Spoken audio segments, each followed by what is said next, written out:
Hey there, Fletch from All Things Overlanding here, and today I'm going to be doing a longer term video about issues and problems with these new gen D41 Frontiers.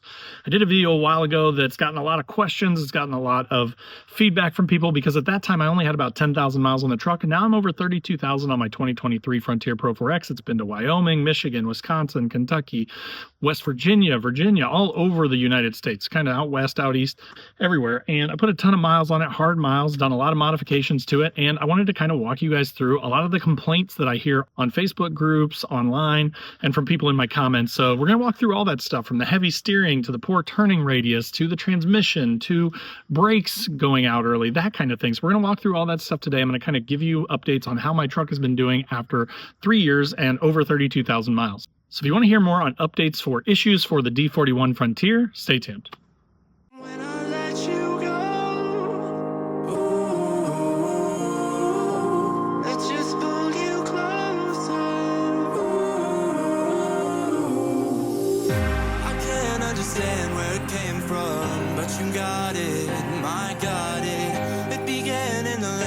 Sandstorm, I fought it, though I wanted everything to do with what you give to me. All right, guys, so as I mentioned, today I'm doing sort of a longer term issues and problems with the Frontiers video for you. So this is my 2023 Frontier Pro 4X. I'll show you here. This thing has just over 32,000 miles. I'm getting ready to drive it to Virginia in a couple weeks.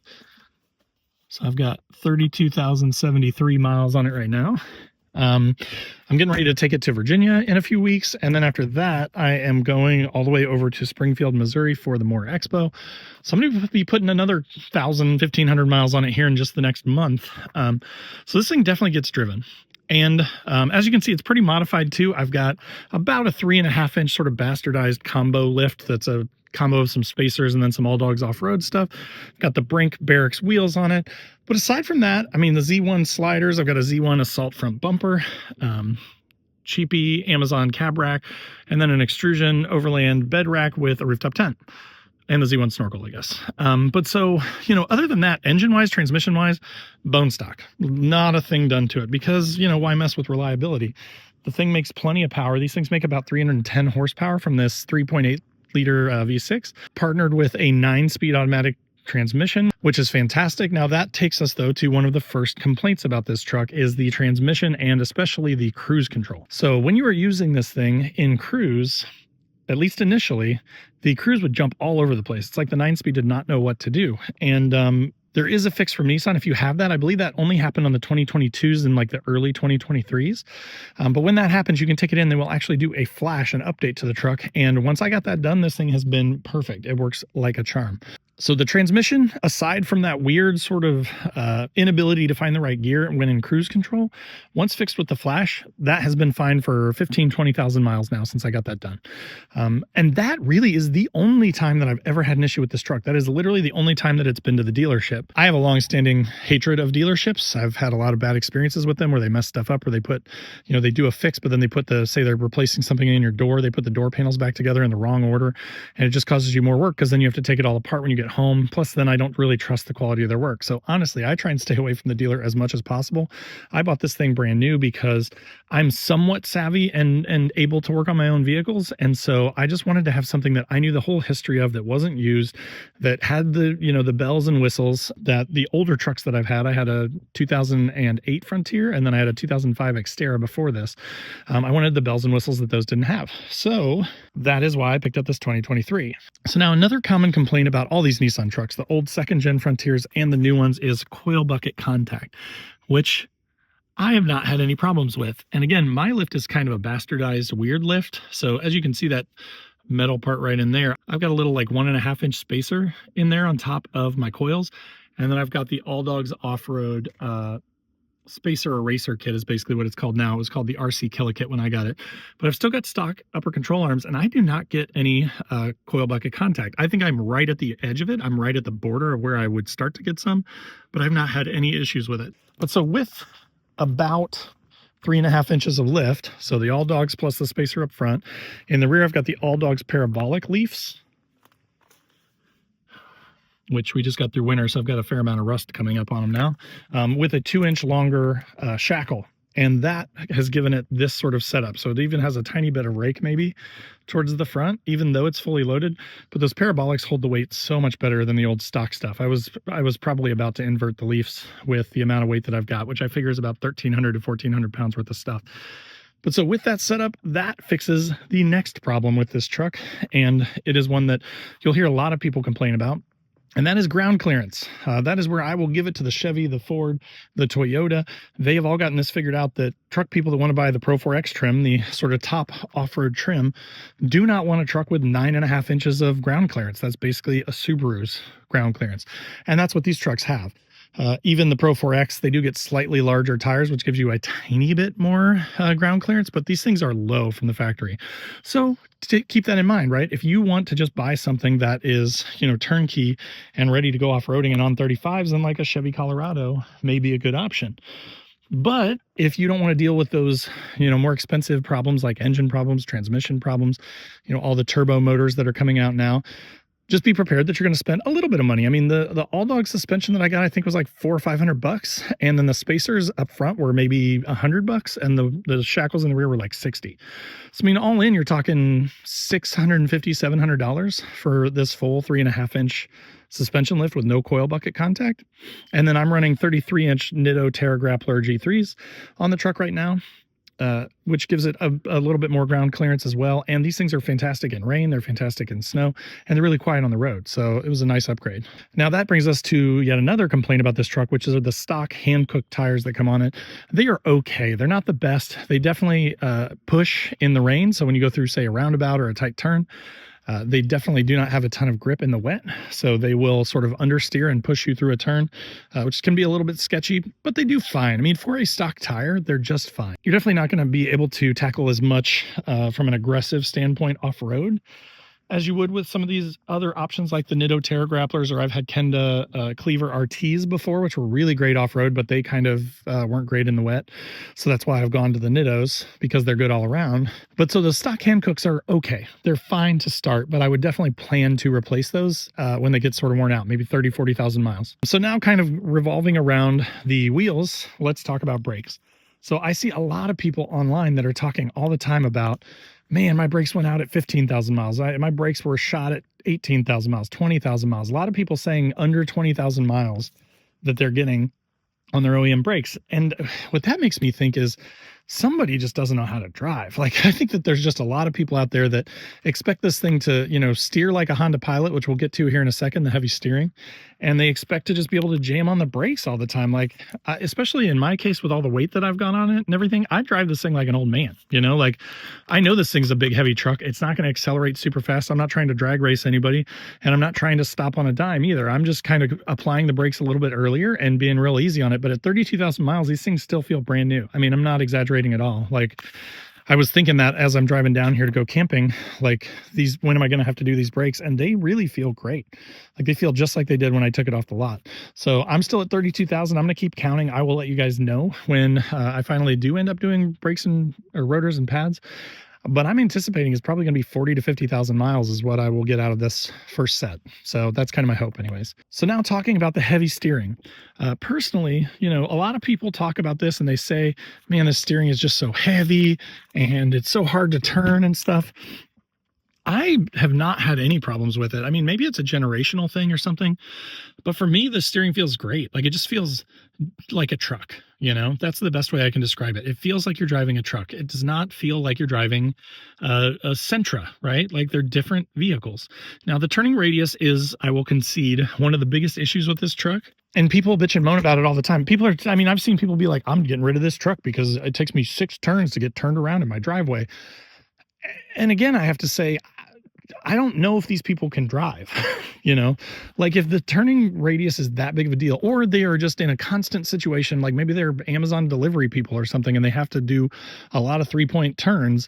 Yeah, if you got to do a lot of like really tight turns, this truck is not going to be for you. But the funny thing is, if you look at the stats, this compared to the Tacoma, compared to the Ranger, compared to the Colorado, they're all just about the same. None of them are really any better. So if you're thinking of getting rid of this truck to get another truck, almost all of them have the same turning radius. So it doesn't really matter. But I mean, you just learn to drive around it, right? Like my 350Z that I had back in the day, of course, had a really tight turning radius. You could kind of turn on a dime. But with this thing, you just learn to get around it. Like I've never had a problem getting into a parking spot or getting lined up or parallel parking or anything like that. Like it's just fine. It's just a truck. But that is one of the big complaints. People do say that. But so again, the reason that I bring these things up is because my goal with these videos is to help folks that are maybe thinking of getting one of these, but they want to know all the problems with it. And they want to know, like, you know, what kind of modifications you can make and what do you need to do when you first get the truck. So that's what I'm trying to address in this video is, you know, the common problems you're going to see online. And then I'm trying to answer those from an owner's perspective that's had the truck for 3 years and put 32,000 miles on it. As far as the doors, I have heard people say that they have issues with the doors holding water. So it's almost like the water gets down in these seals and then gets held inside of the plastic doors here. And then you can, when you close your doors, you'll hear like a sloshing noise, which obviously is not ideal. That is not what you want to hear. I've never had that issue. So again, you see that. So it definitely can be a problem. I think that it is something that happens, but I think that the percentage of trucks that happens to is probably low. So again, I haven't had any experience with it, but that is something to be aware of. If you're looking at a used one, maybe, you know, check that out after a heavy rain, go to the dealership and try opening all the doors and kind of moving them around to see if they have like a sloshing noise in them, or look at the bottom of them to see if there's like, you know, rain mark, like water marks on the bottom of the door that indicates that maybe water has come out of there at some point.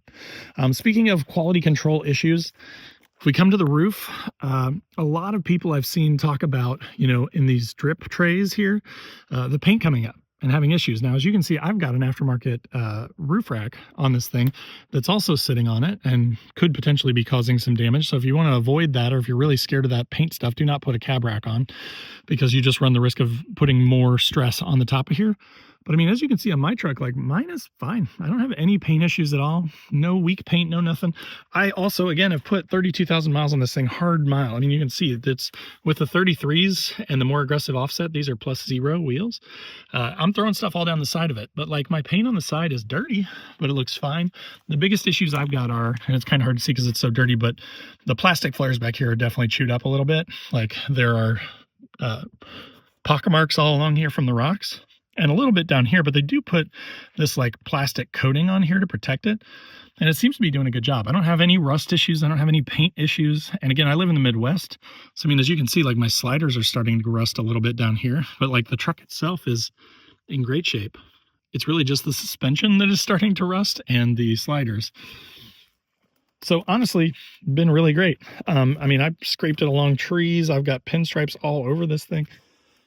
I scraped a ladder against it here, but I mean, I've not been easy on this truck at all. And if I wash this thing up right now, it would look almost brand new, except for the pock marks on the flares. One other thing that is a common complaint with almost all trucks is that this thing does come stock with that corrugated plastic tailgate cover. That thing sucks, especially if, like me, you're kind of climbing up to get access to a rooftop tent or get things out of your bed. So I promptly replaced that with this Billy Bars. It has this sort of marine grade mat on it, and then a couple of cup holders, which I really like.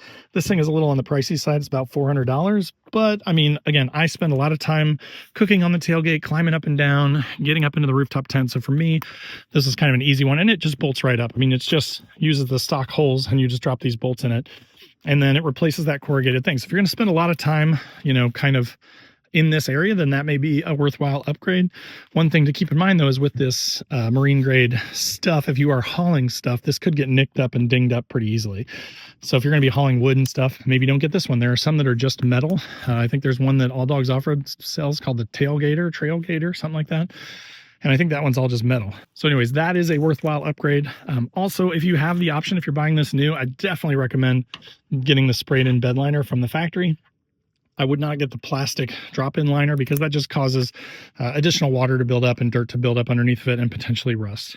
But then this just came with my truck. It was already loaded out with this when I bought it, so that was perfect for me. Other things that people talk about are the back seats. I've got a bunch of gear back here, But I mean, like, yeah, if you're an adult, it's going to be a little bit tight. And I'm 6'2", so like my seat's pretty far back here. But I mean, as you can see, I've got this Waterport 5-gallon thing in here. There's still a couple inches in between that and the seat. Like you could sit in here as an adult and be fine. If you're a kid, for sure, you're going to have a ton of room in here. If you are a smaller person or a kid, you could put the seats up a little bit and make more room. But I mean, the back seat is small. It's a mid-sized truck. It's going to be the same on pretty much all trucks. So I don't think that's a huge issue, but something to be aware of is that people do complain about the size of the back seat. Now, another nice thing is I have the Fender audio, and normally I'm not a big fan of like paying OEMs to give me like a quote unquote upgrade on my speakers per se, because they're still cheap, right? Like this is a $750 upgrade for the Fender audio. But as I've gotten older, like I didn't want to tear apart all my doors. I didn't want to have to cut holes and put tweeters in and do all that stuff that I used to. If you want to do that, you could go with an SV trim, go lower, or go with a Pro 4X without the Fender audio in it. And you could definitely do that yourself. But for me, the $750 was not that big of a deal just to have it from the factory ready to go. I didn't have to mess with it. And I think it sounds pretty good. It does pretty good. It's definitely better than the stock stereo. Then another thing on the 2022 and 2023s was these LED headlights you could only get, I believe, on the Pro 4X. So the SVs and the lower trims all had halogen headlights. So that sucks. Honestly, those lights suck. And I've heard from a lot of those people that they are terrible, basically almost like old Jeep Cherokee XJs where you just can't see anything. I love these LEDs. I actually like these better than the new like 25 plus trucks with the kind of projector-y looking things. I just think that these are the best looking headlights that came on this truck. So I'm really, really happy that I got a 23 with these. But you can upgrade those, right? But they are pretty expensive. I have heard that Anzo is coming out with some aftermarket like smoked ones that look really, really cool. So there may be an option there, but I'm sure it's probably going to be at least $1,000-1,500 for a set of those. So they will be expensive too, I imagine. Another thing that I've heard, and I definitely remember this from like the second gen Xteras and Frontiers, is seat bolster issues. I mean, as you can see, that is sort of a concern here, is that this plastic has this sort of seat bolster that sits over it, and that is rubbing, right? So when I get in and out, it's sort of rubbing. But I mean, again, with 32,000 miles and 3 years of wear and me getting my fat butt in and out of it, and also being on a 3.5-inch lift, so I kind of have to step up into it, this thing's holding up really, really well. I have heard with the like leather ones, quote unquote, I think they're more of like a fake leather, a synthetic leather, or they're leather in just certain spots and then like vinyl on the rest of it. I've heard that with the leather seats, there are more issues with this sort of like coming apart or ripping, which is part of why I got the cloth seats. With the cloth seats in these trucks, you can get them with heated cloth seats and a heated steering wheel. So my Pro 4X came with the heated steering wheel and the heated cloth seats, which was perfect. I didn't want the leather. I didn't want to deal with the potential tearing of the leather. I just wanted the heated seats. So that's pretty sweet. And my truck also came with remote start, which is amazing, especially when you're out camping in the winter and you're up in your tent and you want to start the truck. Now, one last thing to kind of touch on before we wrap this video up is the interior. I personally really like it. I think that this orange is sharp. I think that it's not super in your face. I mean, people are like, there's so much orange, but really it's almost all black, right? I mean, you've got the stitching in the seats, the orange stitching, the Pro 4X in the back. You've got the orange accents down in the middle there and on the sides, but that's pretty much it. And then I also really like this center console. On the newer trucks, the 25 plus, they've got this giant Frontier across there, and it's been really divisive. A lot of people don't like that. So if you look at the interiors of the trucks and you're like, I don't like that giant Frontier, I think Z1 is making a thing to cover it up. But I personally think the 2023 is just a great looking interior. You do get a slightly bigger head unit in the newer trucks, the 25 pluses. But you know, this thing's big enough. Like, I'm not watching movies and stuff on it. I'm just listening to music and doing maps. One other complaint that is probably one of the most valid, in my opinion, is this rear diff. You hear a lot of people talking about them weeping, and I definitely experienced that. And there are videos on my YouTube page about that, the weeping, and then also when I replaced the diff cover with this ARB cover. But you know, a lot of people, they complain about it, and they're like, you shouldn't be buying a new truck and having these issues with it. And of course, sure, none of us want any issues with a new vehicle that we purchase, right? But if I have to buy a $200 or $300 diff cover and spend a couple hours replacing a diff and putting new fluid in it, which I did as maintenance anyways, I waited until about 25,000 miles to do that. I'd much rather do that than be messing with like blown turbos on one of the newer, Chevy, Ford, Toyota trucks. I'd much rather be doing that than transmission replacement at 30, 40,000 miles. I have a buddy that has a new 2025 Tacoma, and he was up on top of a mountain, and he said that his transmission kept overheating and throwing errors, and it wouldn't let him go into four-wheel drive. So he was basically in a spot where he was kind of stuck. He would try and get out. It would overheat his transmission. It would prevent him from going into four-wheel drive. And then, of course, once he got down off the mountain, finally got like hauled out by his buddies, he takes it to the dealership. Well, there's nothing showing then because the transmission's cooled down. Everything's okay again. So there's nothing he can do. There's nothing he can do under warranty about that, but he's really concerned about it. He's got like 8,000 miles on this truck. It's brand new. And already he's had problems with it, using it for its intended purpose of off-roading, right? This thing has been to all over Wyoming. It has been to Virginia. It's been through the Daniel Boone Backcountry Byway down in Kentucky. It's been through Land Between the Lakes in Kentucky. Like, this thing has done everything that I've thrown at it. It's sat and run for 10, 12 hours at a time in hot temps. And it just performs, I've had no issues, no mechanical issues whatsoever with this truck. So again, I know I'm a fanboy here, but it's because I've had a bunch of Nissans and they're very underrated and everyone talks crap about them. And I'm just telling you, I'm sure that there are some trucks that have problems. I'm not telling you 100% you go buy one of these things, you're never going to have a problem. But I am saying that the percentage of problems and the severity of problems on these trucks is extremely low. And so if you're looking for some sort of an option that is going to be reliable overall and fairly inexpensive to maintain and also fairly inexpensive to modify, the Frontier is a great truck. So again, I don't work for Nissan. I'm not getting paid to say this. I am just trying to share my knowledge with you guys because I've owned multiple Nissan trucks now and they've all been great. So anyways, I hope that helps. All right, guys, so as you just saw, really, I think, in my opinion, these D41 Frontiers are some of the best mid-sized trucks. They're one of the only ones left with a true naturally aspirated V6. Really, I mean, are there issues? Of course, there are always issues with all these things, but the way I always look at it is it's a percentage game, right? And I feel like, at least, the Nissans are way, way, way underhyped. Like, for the little bit of problems you might have, there's, the biggest problems that I've seen that I'm a little bit worried about are water in the doors and then the head unit kind of going bonkers and either like losing connection, getting real staticky or going out. Again, I haven't had any of those problems, but if something like that happened, that would be really annoying. And I totally understand people's frustrations with that. But when you're talking about, turbo failures on the new Toyota trucks, when you're talking about turbo failures on the Ford trucks, when you're talking about turbo failures on the Chevy trucks, transmission issues, electrical issues, all that kind of stuff, these things kind of pale in comparison when we're talking about little stuff like the rear diff weeping a little bit. A lot of people seem really concerned about that. To me, I've had a ton of trucks, a ton of Nissans, old Jeeps. My Jeep 8 1/4, Chrysler 8 1/4 used to weep all the time, and you just check it every year or two and put some fluid in it, or in my case, I replaced the cover with the ARB cover, and then that solved the whole thing. Put a lube blocker gasket on, and it is tight as a drum. It does not leak a drop. So again, to spend a couple $100 to upgrade your differential anyways, and then fix a small problem like that, to me is much less of a problem. So again, the D41 new gen 2022 plus Frontiers, I think, are a great buy. Also on the used market, they just don't hold their value as well. People do not believe that these trucks are as good as they are, and so they would pay a lot more for a Toyota than they would for this thing. So if you are looking for a good, reliable, naturally aspirated mid-sized truck that is going to cost you a lot less money than a Toyota, then the Frontier may be a good option. So again, I hope that was helpful for you. If it was, hit that like button. If you are not already subscribed to the channel, make sure to click that subscribe button, click the bell to be notified when new videos drop. I do a couple every week, so there are always new videos coming out here. Especially if you are into the Frontiers, there is stuff on that. I've also got an Alibaba camper that is on the way for this thing that'll be coming in about a month, so there will be new content coming around that. So again, if you're a Nissan person, you're probably budget-minded. I've got a video coming and a whole series on this Alibaba camper that I'm getting, so make sure to subscribe for that. And then there's also a ton of gear stuff. So if you're into camping, overlanding gear in general, then this would be a good channel for you, and I'd love to have you. Also below this video is a join button, which is just sort of a passive way to support the channel. It gets you early access to the videos and some other perks. But if you want to be more involved with all things overlanding, there is also a link to my Patreon page, which is awesome. We've got a 24/7 Discord where we all chat and share memes.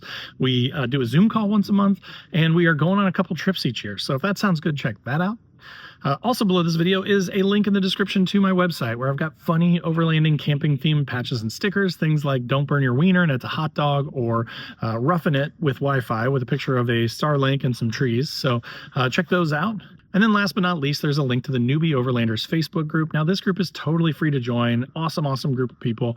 30,000 plus people in the group now. So if you're looking for a place where you don't see the bullying, you don't see all the self-promotion, it's a little bit of a cleaner experience, then definitely check that out. But again, thanks so much for watching. Hope that was helpful, and we'll see you next time.